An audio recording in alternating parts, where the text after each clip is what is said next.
elections that we had, this is what now Right Honorable Raila Odinga is taking special umbrage. I'm holding court this morning with Herman Manyora, who is a governance and policy analyst. Also, we do have the party leader of the Green Thinking Action Party. This is Dr. Green, and that is Dr. Isaac Kalua Green, and also Churchill Suba, who is the executive director of the Kenya National Civil Society Congress, and also Professor Itile Naituli, who is the professor at Multimedia University, leadership and governance policy analyst as well. And looking on, we have also a new DPP nominee. This is the appointment of President William Ruto. Now that we are waiting also for Parliament to, of course, give their thumbs up after vetting him. This is Mr. Mulile Andrew, who is actually, let me just get the name right so that I don't know where I left my name. Ingonga. There. Yeah? Ingonga. Ingonga, yes, Mr. Ingonga, who is an insider, of course, from the DPP there. So we are waiting. That's the new development, the latest development there. Big names have been, of course, laid aside there. This is what Victor has drawn in the star. There has been a subject on sex education, and it's actually coming back. Go and teach them about self-education. I'll teach them about drugs and alcohol. This is what now parents are saying. That's a hot subject. Let the teachers do it. Sex education, a taboo subject, and that is still getting back into the discourse of discussion as far as Parliament is concerned. These are some of the editorial cartoons that are there today. Interesting one also we had regarding Ambassador Meg Whitman and her marketing services. This is what Dr. Green was talking about, how she has really marketed Kenya during the Devolution Conference, speaking, of course, to the world that Kenya is a good investment hub. But let's just hear from Herman Manyora regarding this particular development as well. You know, the question you want to ask yourself is a very simple one. Would Ambassador Meg Whitman say anything about a UK election? Will she say anything about Israeli elections, whether they were bungled or not? Will she say anything about an election in Germany? Remember the last election in Germany, there were issues of technology. People were even wondering whether they shouldn't go back. They were about to make a decision on, haven't followed, on whether to reverse to manual.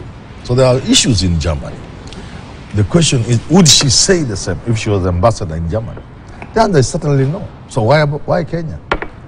Because we are a poor, dirty third world country, and we allow ourselves to remain like that. We are beggars. You know, we are a client state.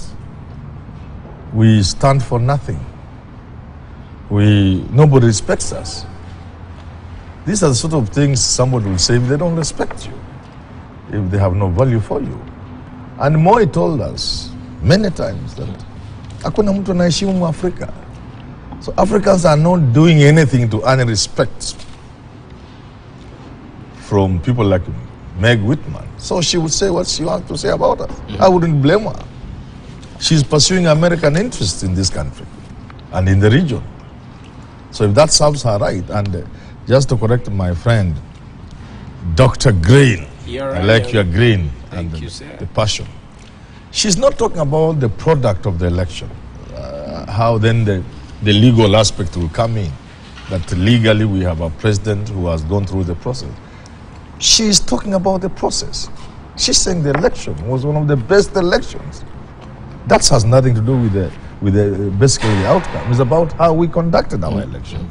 And that's what is disputed. She's aware, Meg Whitman is aware, that 50%, assuming the election was free and fair, the president barely made it past the 50% mark. And that a third of the registered voters didn't turn out to vote. The ambassador is aware the people in the streets are expressing something, that these elections were not free and fair according to them. So she's not blind to that. But she's throwing her weight around because she knows she's pursuing American interests. You people don't want to pursue your own interests. So people talk about you in the manner she's talking about us. And I don't blame her. Madam Ambassador, continue. Yeah, because we have no respect. Don't respect ourselves. But we mess our countries. Was that platform the wisest of platforms? It doesn't matter. It doesn't matter. It doesn't matter. I want to see more of Meg Whitman. I want to see more of those people pointing at us and telling us you are useless fellows. So that we can put our act together, so that we can respect ourselves, so that we do not plunder our economies. All right, I don't know. I'd asked the question of the principal secretary in the Ministry of Foreign Affairs, I think Mr. Kurir, who had actually called the diplomats and read a riot act to them that they need to observe the principle of non-interference. When they talked about when they were actually weighing in on these issues to do with the elections, that now they should. But they just laugh when he calls them. They just go out of politeness, out of diplomatic politeness. But they can pull him aside and tell him, don't do this again. Next time we shall not come here if you call us. But the diplomatic norms. Diplomatic norms. The diplomatic norms. What does it require? That they don't interfere. There are no diplomatic norms. Affairs. There are no diplomatic norms when an American ambassador is talking. Because it's a superpower. When ambassador. American ambassadors are giving refuge to Kenyan dissidents during the Moi regime, that's not how it's supposed to be done. You can't be an ambassador, Kenya's ambassador to the UK, and somebody harassing the UK government and you hide him in your high commission. So where are the norms? Haven't we had people being housed by the US ambassador as they're running away from Moi? Kuria he was called Kuria, Gibson Kamau, Kuria and the rest. But you remember the rogue ambassador? What Raila is talking of rogue ambassador is not new.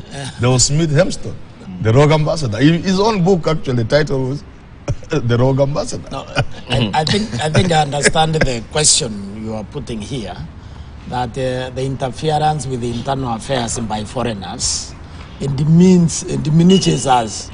It makes us less than what we are, and it makes our differences bigger.